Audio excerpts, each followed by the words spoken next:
বিশ্বনবী একবার সাইয়েদনা আনাস রাদিয়াল্লাহু তাআলা আনহুকে একটা ছোট্ট জিনিস আনতে পাঠালেন। সাইয়েদনা আনাস রাদিয়াল্লাহু তাআলা আনহু জিনিসটা আনতে যে মদিনার অলিতে গলিতে বাচ্চাদের খেলা দেখে জিনিস আনতে ভুলে খেলায় দাঁড়িয়ে গেলেন। ছোট মানুষ, ছোট্ট একটা বাচ্চা যদি আমার সাথে নেই, সে কি আমার প্রয়োজন বুঝবে? আমার সেন্টিমেন্ট যেরকম বাচ্চা কি ওটা টের পাবে? ছোট্ট আনাসকে বললেন, আমার জুব্বা নিয়ে আসো। বিষ্ণু ইসলাম শাম দেশের জুব্বা পড়তেন, বলতেন জুব্বা নিয়ে এসো। জুব্বা আনতে যখন বেরোলেন আনাস রাদিয়াল্লাহু তাআলা আনহু, দেখলেন মদিনার অলিতে গলিতে বাচ্চারা কুতকুত খেলে। কি খেলে?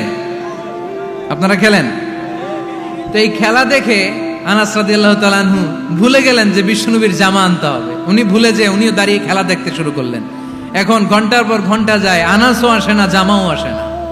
বিশ্বনবী ভাবলেন, হায় রে, আনাস মনে হয় ভুলে গিয়েছে, কি আর করা যাই, নিজের জামা নিজেই নিয়ে আসি। বিশ্বনবী বের হলেন জামা আনতে। বের হয়েই দেখে মদিনার গলিতে বাচ্চারা খেলতেছে, ওইদিকে আনাস রাদিয়াল্লাহু আনহু দাঁড়ানো। বিষ্ণু ইসলাম কিছু বললেন না, যে উনিও আনাস রাদিয়াল্লাহু তাআলা আনহুর পাশে দাঁড়িয়ে খেলা দেখতে আরম্ভ করলেন। সুবহানাল্লাহ পড়বেন না? সাইয়েদনা আনাস খেলা দেখতে দেখতে হঠাৎ বিশ্বনবীর দিকে চোখ পড়ে গেছে।